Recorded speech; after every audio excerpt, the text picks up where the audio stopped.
Welcome to day 1928 of What You Have to Know, documenting the journey as I transitioned originally from the brick and mortar corporate world of business to the online world of business 1928 days ago. Probably a little longer than that because I didn't come online. I didn't do video at first.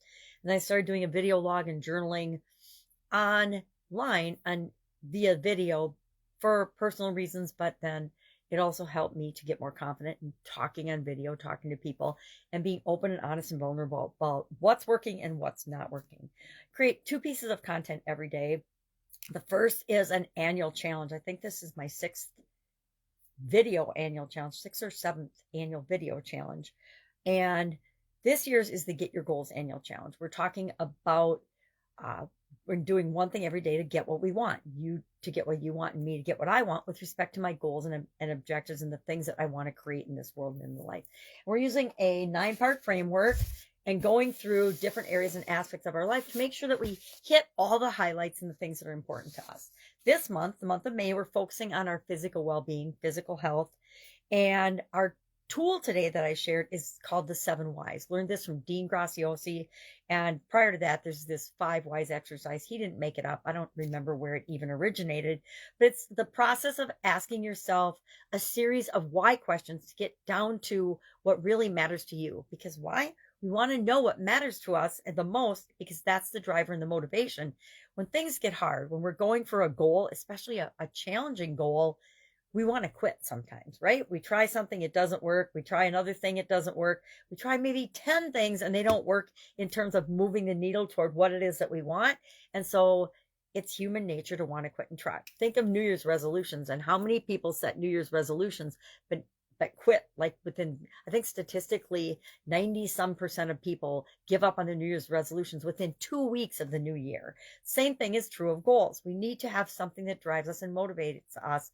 And one of the best ways I found is by using this 7 Whys exercise. So our question today was, why do I want physical well-being? Why do I want physical health? And then we answered that. And then we asked, well, why do we want that? Why do we want that? For a series of 7 Whys down. And we get at what is our core driver? What is the thing helps us to get at our core beliefs that really motivates us and will keep us moving toward achieving that goal, even when things don't go our way or it gets challenging or hard. So I did that, and I shared an example with the group in our Get Up and Go private Facebook group, also in the Get Your Goals annual challenge video and page. So if you want to see the details of that, you can check that out. We also and it was kind of a fun one today. I've never really used or heard this one.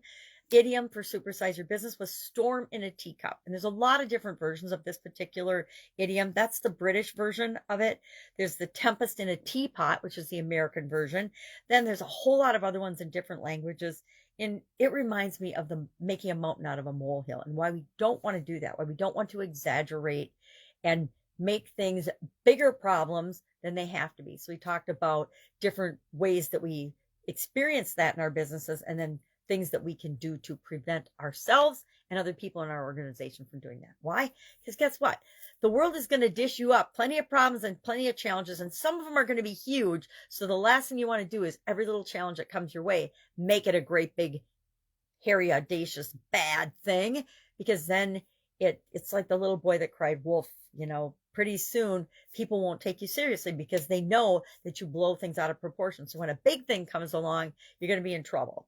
So we talked about that today. That's got a lot of stuff going on. I've got surgery next week, so I'm prepping and getting ready for how am I going to deal with the things I usually do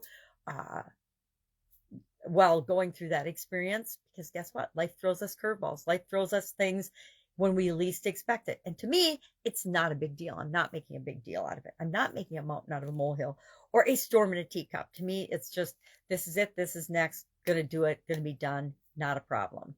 A lot of people would exaggerate and blow it up and make it huge. And I choose not to do that. So if I can help you in any way, hit me up. I would say hit me up before Monday morning. If you really want a quick answer. Otherwise, it might take me a little longer than usual. But have an absolutely fantastic day and weekend, and I will, of course, be with you tomorrow.